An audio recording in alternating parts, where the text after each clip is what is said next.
안녕하세요. 원희의 서재입니다.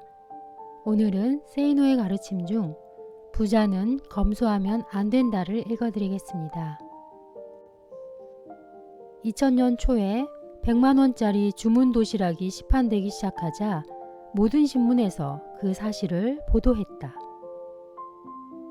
TV에서도 앞다투어 보도한 내용을 보니 은재 케이스, 은수저, 10만원짜리 전복죽, 캐비어 등으로 만들어진 도시락이었다.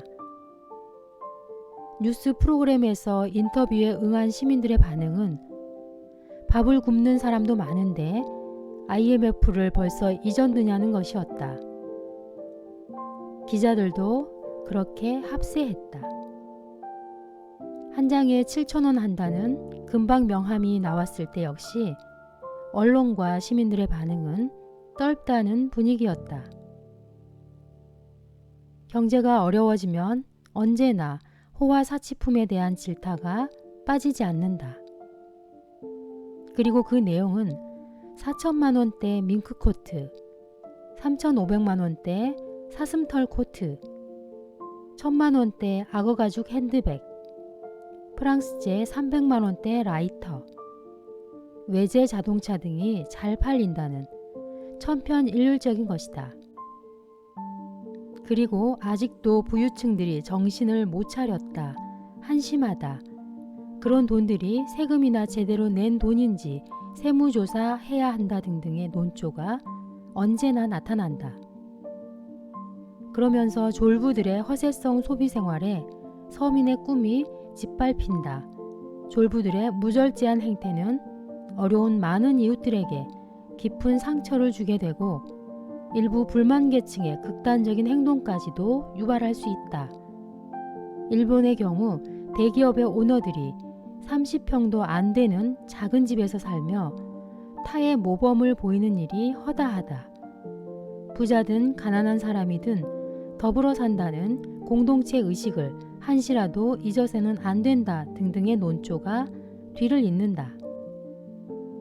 2000년 3월 정주영 명예회장이 집으로 옮겼을 때 20년은 좋게 넘었을 듯한 옷과 가재도구들, 12년 된 국산 17인치 TV가 언론의 칭송을 받았다. 부자는 그렇게 살아야 한다는 것이 언론의 논조였다. 그런 논조에서 본다면 나는 전혀 검소한 부자가 아니다. 예컨대 나는 해외 출장 시에 1등석을 주로 탄다. 가족 여행에서도 그렇게 한다. 호텔 역시 나는 최고급만 이용한다. 그런 나에게 사람들은 종종 이런 말을 한다. 세계 최고의 부자 빌 게이츠는 비행기를 탈 때 3등석을 탄다네. 그럴 때마다 내가 하는 답은 이것이다. 빌 게이츠는 자가용 제트 비행기가 있지만 저는 없습니다. 일본 대기업 오너들이 30평도 안 되는 작은 집에서 산다는 말을 하는 사람들에게는 이런 말을 한다. 일본의 평수는 전용 면적이다. 우리식으로 하면 40평 이상이다. 일본 대기업 오너들 중에는 큰 집에서 사는 사람이 훨씬 더 많다. 일본의 유명 휴양지를 가보면 전부 부자의 별장들이다. 한국의 재벌 총수들이 소박한 자택에서 살고 있다는 어느 신문 기사를 보고 나는 실소를 금치 못했던 적이 있다. 그렇게 사는 사람도 있겠지만 서류상으로 사는 곳과 실제 사는 곳이 다른 사람도 많고 서류상으로는 한 채만 사용하지만 사실은 세금을 피하면서 두 채를 사용하는 사람도 있으며 겉으로는 소박한 양옥처럼 보이지만 지하에 엄청난 시설이 되어 있는 경우도 내가 알기 때문이다. 나는 아주 오랫동안 일요일 점심은 언제나 농심 너구리 라면을 먹어왔지만 내가 평상시에도 그러할 것이라고는 생각하지 말라.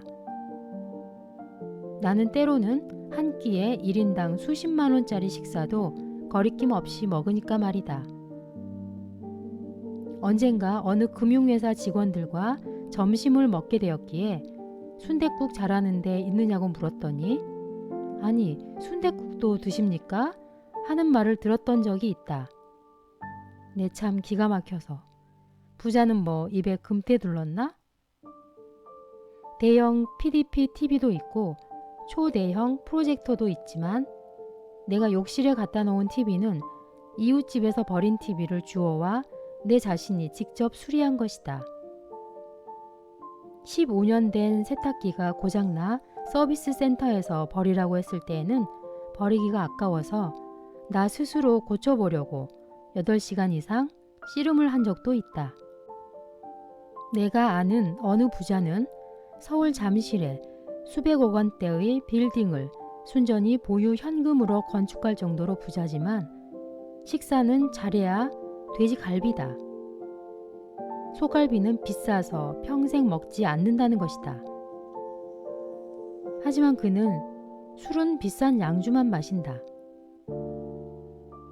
내가 아는 미국의 어느 억만장자가 있다. 현재 나이가 80에 가깝고 삼성 이건희 회장의 개인적 친구인데 그 억만장자가 이 회장을 만나러 한국에 자가용 비행기로 딱 한 번 왔었을 때 이착륙에 필요한 서비스들을 내가 주선했었다. 나는 이건희 회장을 모른다. 나는 재벌 2세들을 별로 존경하지 않지만 그는 존경한다. 그 억만장자가 개인집을 짓는다고 해서 몇 번 가볼 기회가 있었는데 집은 별로 크지 않은데 정원에 있는 연못이 어마어마했고 뒷마당의 폭포가 완전 놀이공원 수준이었다. 그런데 그는 렉서스를 중고로 구입했다. 물론 벤츠가 몇 대 있다.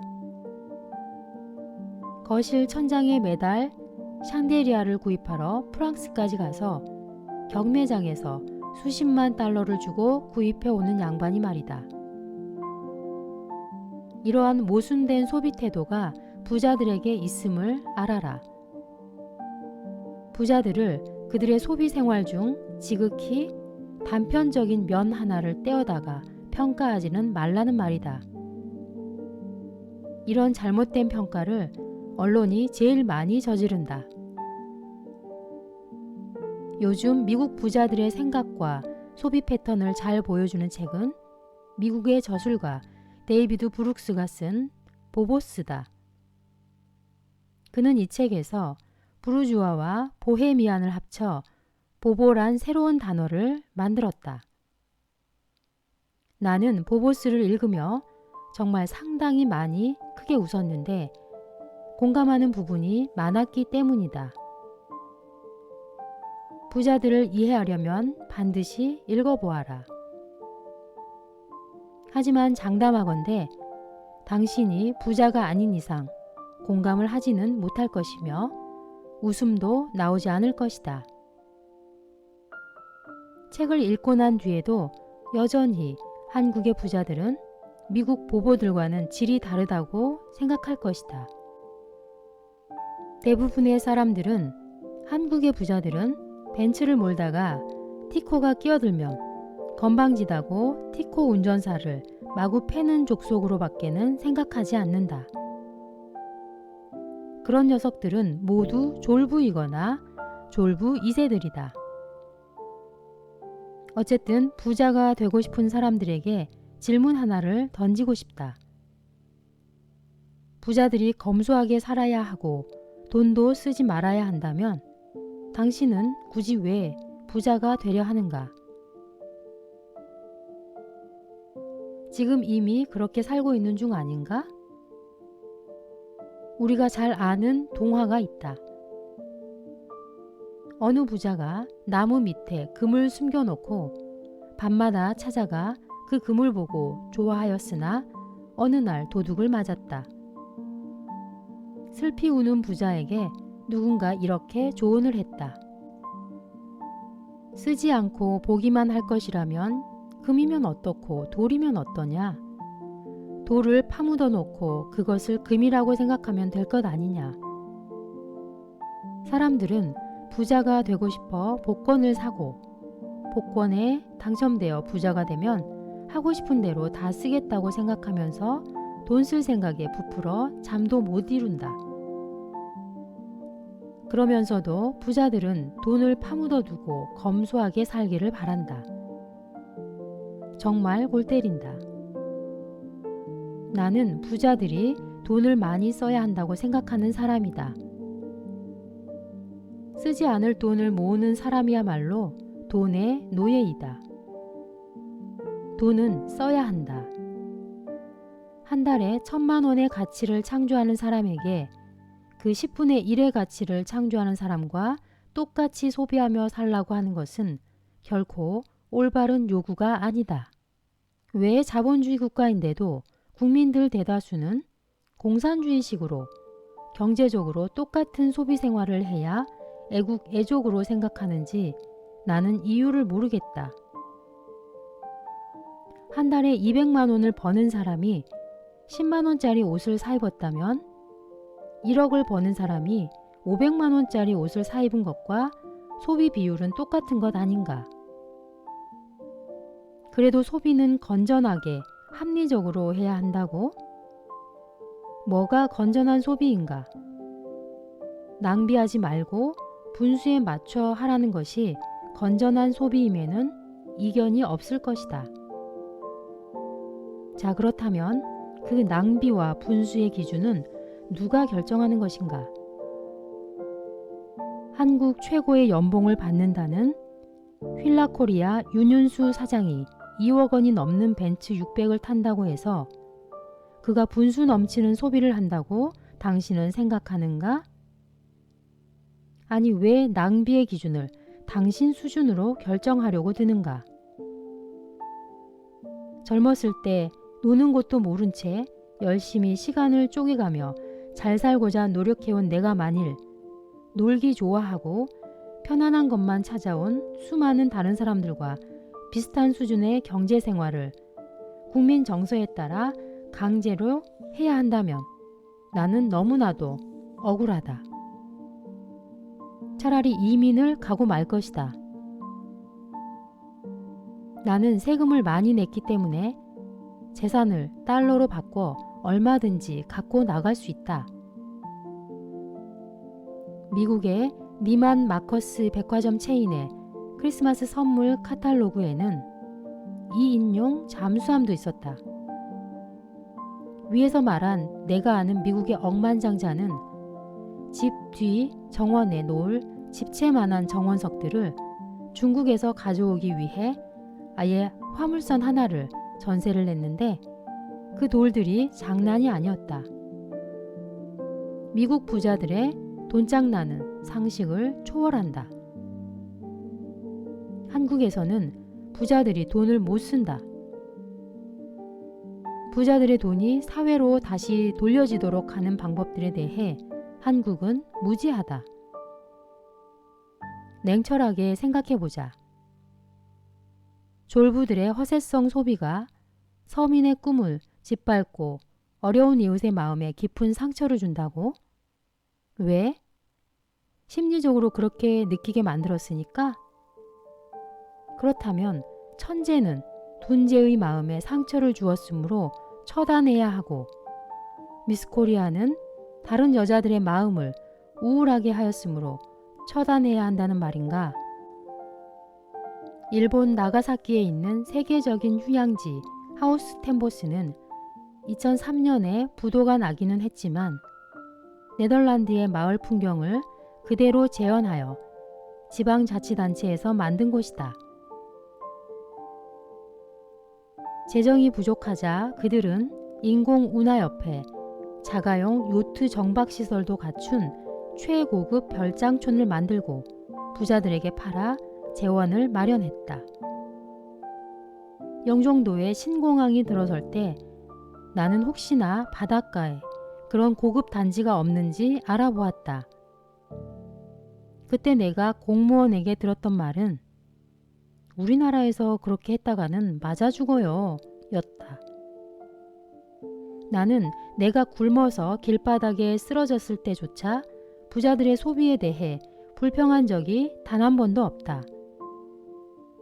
경험적으로 말해서 부자들의 소비 생활에 대하여 왈가왈부 말이 많은 사람들 치고 나중에 부자가 되는 경우를 나는 단 한 번도 본 일이 없다. 위화감? 단언하건대 그런 위화감을 침튀기며 언급하는 사람치고 자기 개발에 열심인 사람을 나는 보지 못했다. 우리나라 은행 개인 예금의 3분의 1은 예금자들의 0.3%에 해당되는 사람들이 갖고 있다. 이런 상황에서 부자들이 철저하게 근검절약하면 어떻게 될까? 그 돈들은 어디로 갈까? 아마도 많은 액수는 금융기관에 들어가 이자 소득을 증가시킬 것이고, 그렇게 해서 증가된 돈은 증여세나 상속세를 제외하고는 모두 2세에게 전달될 것이다. 게다가 부자들은 세금이나 재테크에는 귀신들이므로 아마도 세금도 최대한 절세 혹은 탈세하는 방향에서 상속을 하게 될 것이다. 부자들의 돈이 사회로 환원되게 하려면 자선을 하라고만 할 것이 아니라 허세성 소비라 할지라도 돈을 쓰도록 분위기 조성이 되어야 한다. 그래야 돈이 돈다. 돈이 돌아야 고용이 창출되고 투자도 이루어진다. 1억짜리 밍크코트도 팔려야 하고 40억짜리 아파트도 팔려야 한다. 그래야 부자들의 돈이 나누어지는 것 아닌가.